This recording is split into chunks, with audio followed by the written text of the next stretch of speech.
conducta, ¿sí? Dice que es una configuración única, ¿sí?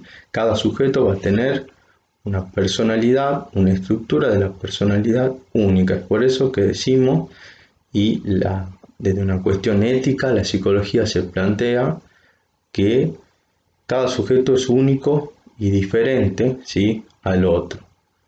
Y que esta configuración o estructura, como queramos llamarle, se va a ir dando o va a tener lugar su desarrollo en el transcurso de la historia del individuo, como venimos mencionando, es decir, que las instancias socializadoras van a hacer a esa estructura de la personalidad. Dice que es en esta estructura, como entendemos en el concepto de estructura, dice que no es la suma de elementos.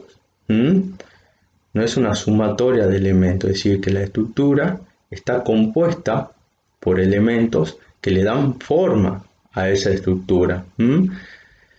Y que estas partes de la estructura están íntimamente relacionadas.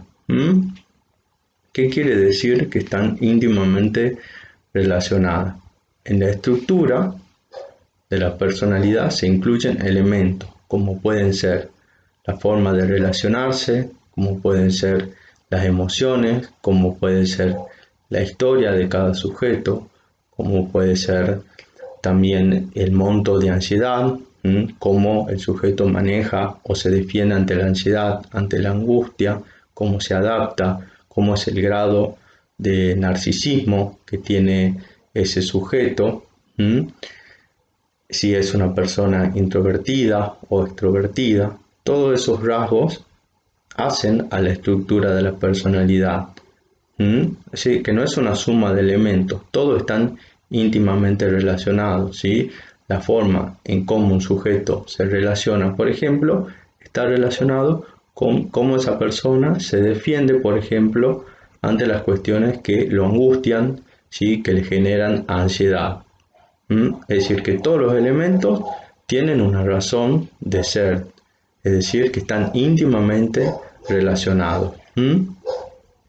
Volvemos a decir de que la personalidad es única, ¿sí?, que la personalidad se desarrolla históricamente, tiene un pasado, ¿sí?, esto que venimos hablando de la estructuración de la personalidad, tiene un presente, el aquí y ahora de ese sujeto, lo que está ocurriendo en ese momento, ¿sí?, las circunstancias actuales que están operando también en ese desarrollo, tienen que ver con lo sociocultural, lo histórico, lo económico del momento, ¿sí?, el ambiente que lo rodea en el momento. Y desde ese pasado y desde ese presente, ¿sí?, el sujeto, ¿sí?, aspira, dice el texto, a un futuro, ¿sí? Y también es propio del sujeto en tanto hubo una estructuración, ¿sí?, de la personalidad en términos de un desarrollo normal o sano, es que va a poder proyectar a un futuro.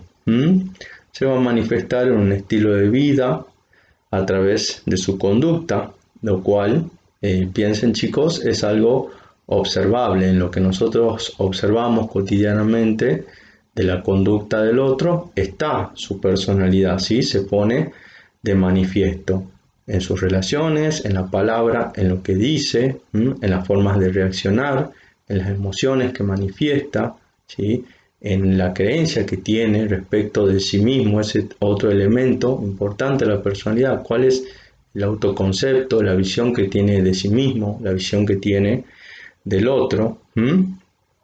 Y tenemos la otra definición de Fierro, ¿sí?, que similar a la anterior, ¿sí?, dice que es el conjunto de estas características, ¿sí?, es decir, que es una estructura que hace que el individuo sea lo que es, que sea él mismo y no otro, ¿sí? Es importante lo que dice Fierro acá en relación a que estas características deben o se van a mantener estables a lo largo de toda la vida del sujeto, ya que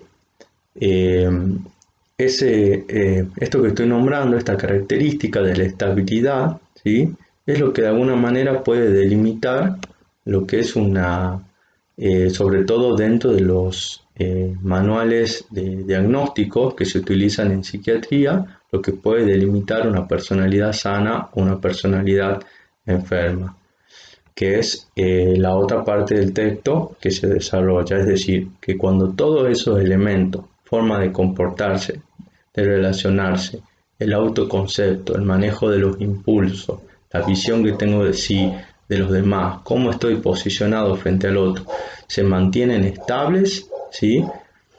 Hablamos de una personalidad, diría la psiquiatría, normal.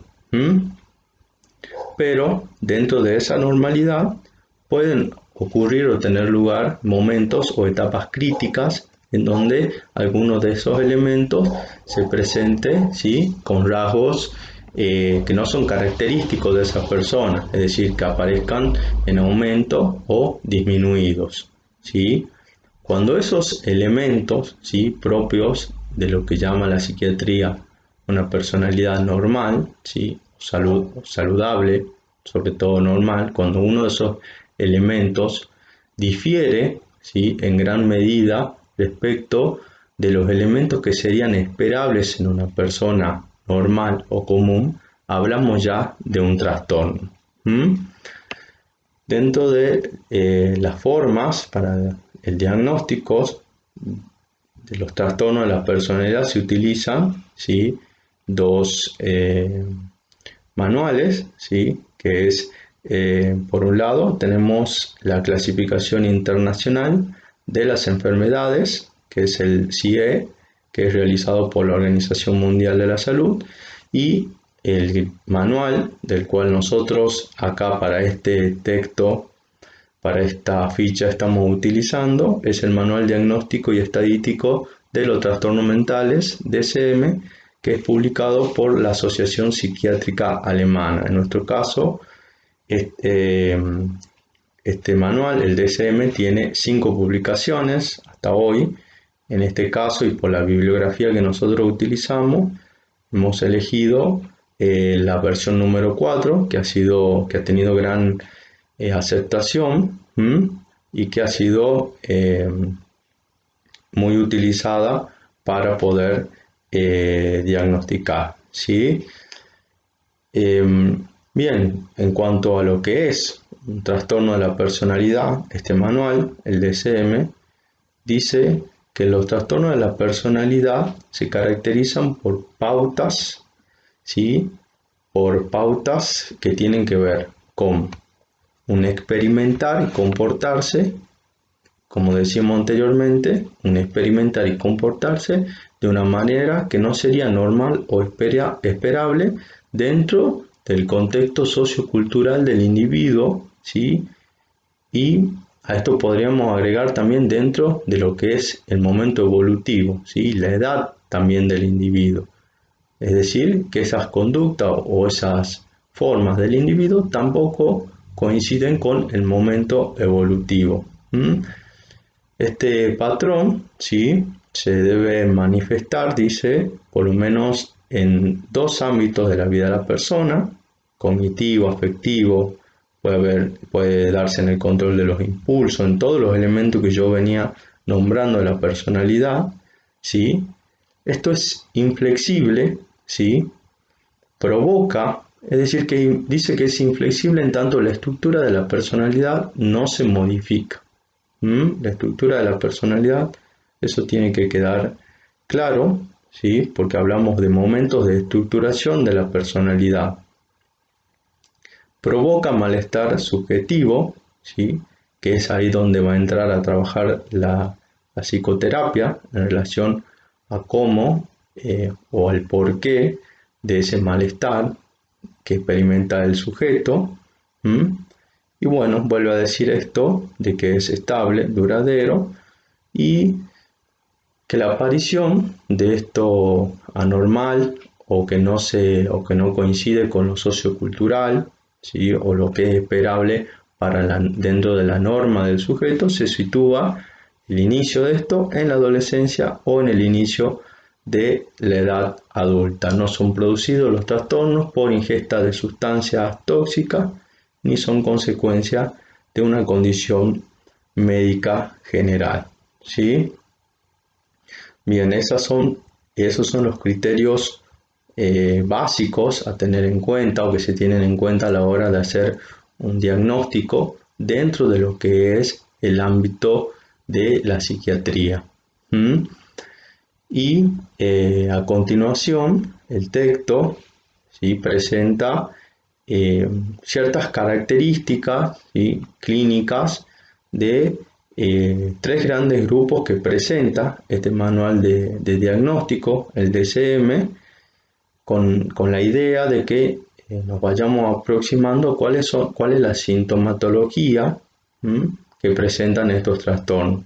Tenemos tres acá descritos, tres grandes grupos, ¿sí? Tenemos los extraños excéntricos, tenemos los dramáticos emocionales inestables y tenemos por último el grupo de los ansiosos temerosos, a lo que se agrega dentro del manual, ¿sí?, una última categoría que es el trastorno de la personalidad no especificado, es decir, cuando en el diagnóstico, ¿sí?, esta persona no cumple con los requisitos en relación a la sintomatología que debería tener para ser diagnosticado con X trastorno, o cuando presenta lo que sería un trastorno depresivo de la personalidad o un trastorno pasivo-agresivo de la personalidad, los cuales no figuran ya en esta versión del manual.